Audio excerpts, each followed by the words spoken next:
l'extinction des classes moyennes, c'est vrai que les classes moyennes sont particulièrement visées, mais en même temps, c'est les classes moyennes qui fournissent le profit, une partie significative du profit pour les firmes multinationales et les entreprises en général, puisqu'elles détiennent ou elles détenaient le pouvoir d'achat.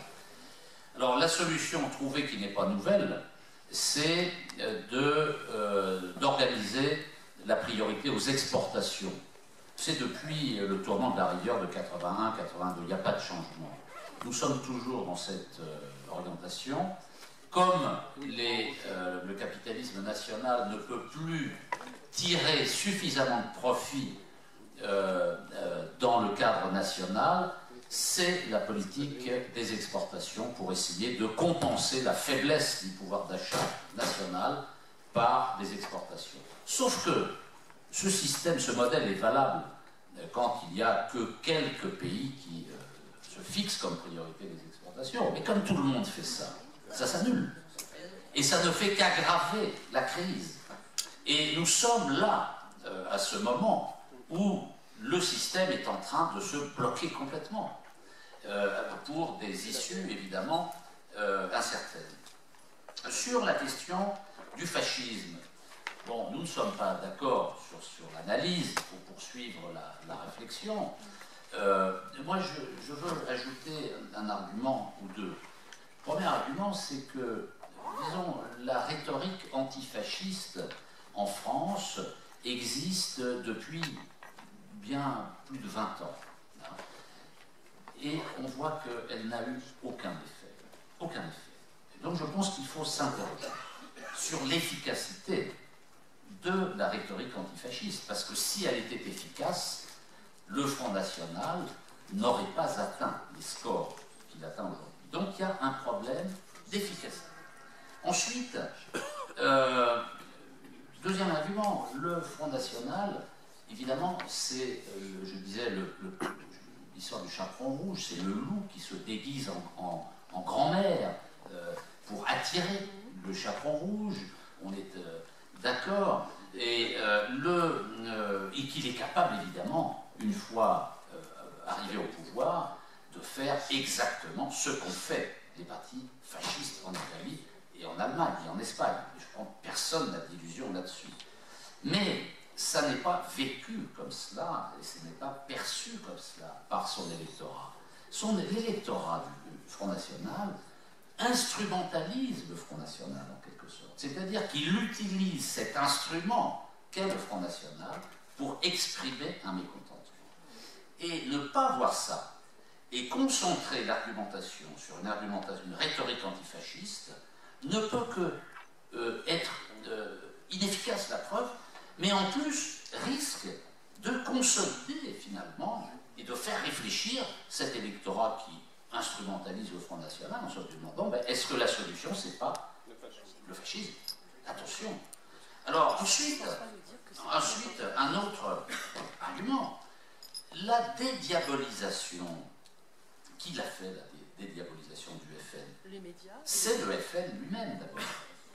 Le Front National a décidé, les dirigeants du Front National ont décidé de se dédiaboliser, c'est-à-dire de gommer tout ce qui peut paraître autoritaire, d'extrême droite dans leur expression. C'est ça, la dédiabolisation. Et parallèlement, qui rediabolise? C'est le Parti Socialiste, c'est la gauche, l'extrême gauche, c'est la droite. Donc, c'est ça qu'il faut intégrer. Et puis, encore un élément, les capitalistes ne sont pas, pour l'instant, derrière le Front National. Pas du tout. Pas du tout, du tout, du tout. Ça ne veut pas dire que si l'opportunité se présente, ils ne seront pas derrière. Bien sûr qu'ils sont derrière. Mais aujourd'hui, c'est pas le cheval. Le fascisme n'est pas le cheval politique du capitalisme.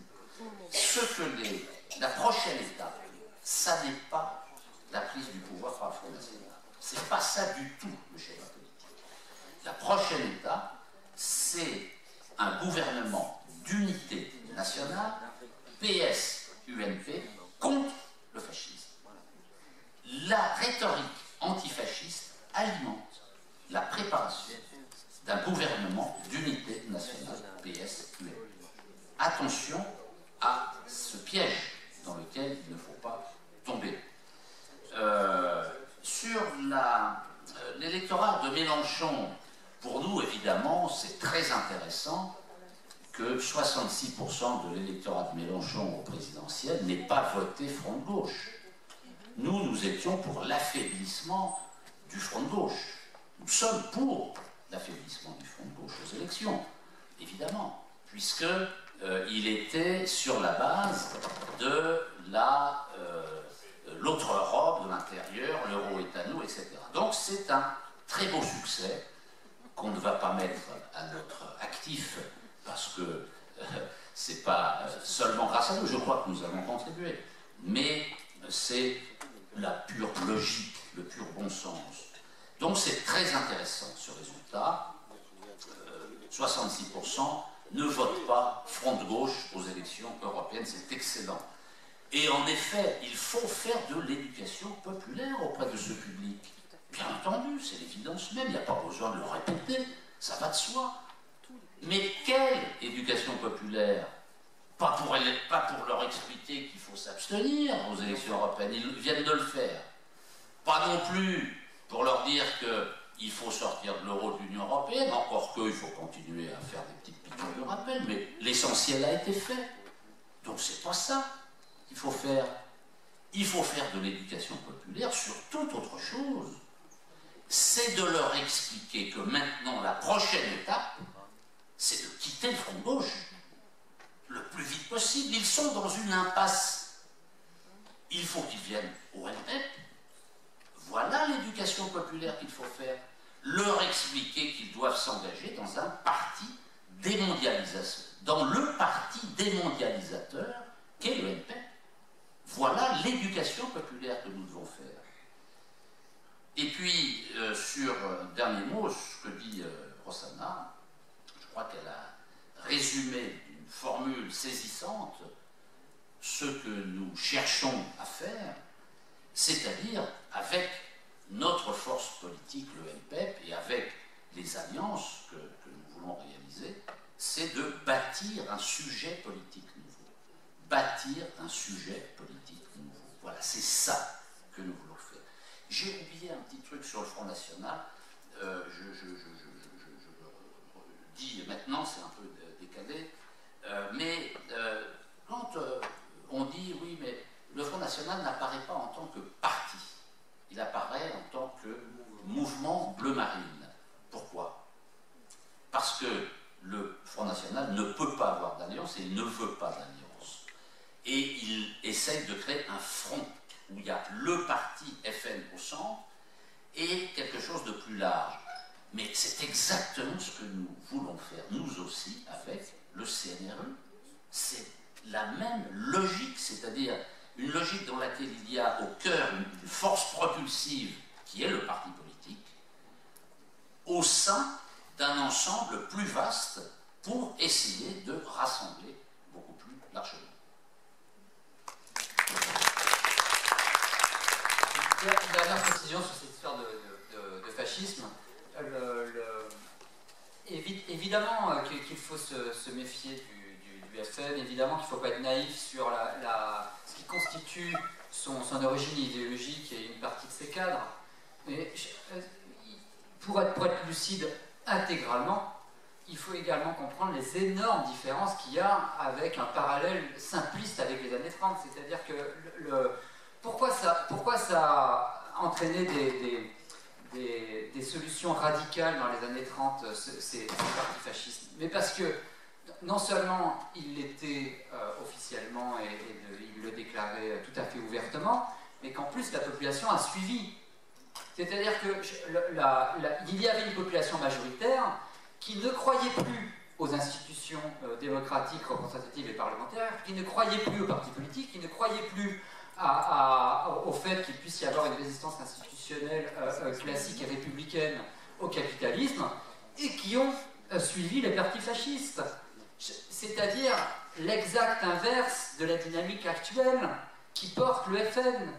La dynamique actuelle qui porte le FN, c'est une décision de restauration des institutions républicaines, une décision de restauration de la souveraineté nationale, de la représentation, de l'efficacité des institutions et des partis politiques qui aboutissent de nouveau à quelque chose, c'est-à-dire une restauration de l'État démocratique ex ante.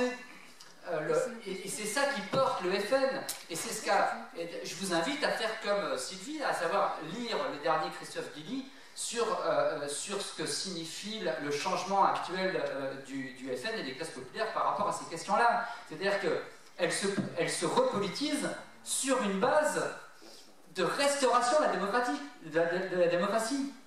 Elle se trompe en le faisant par le biais du FN, où elles le savent lucidement que ce n'est pas le bon cheval, mais elles n'ont que ce cheval au niveau des partis politiques pour le faire. Mais ce qui est sûr, c'est qu'il n'y a pas de mouvement de masse derrière de suppression de la République et réellement fasciste derrière qui le porte. Tout au contraire, c'est l'inverse, c'est-à-dire que c'est un mouvement de masse, de restauration de la démocratie qui est derrière le FN. C'est paradoxal pour nous. Si on veut absolument faire des parallèles peut-être un petit peu légers vis-à-vis des années 30, où dès qu'on parle de fascisme, cesser de réfléchir et se dire que nous sommes éternellement dans une situation des années 30 qui ne peut que se reproduire éternellement.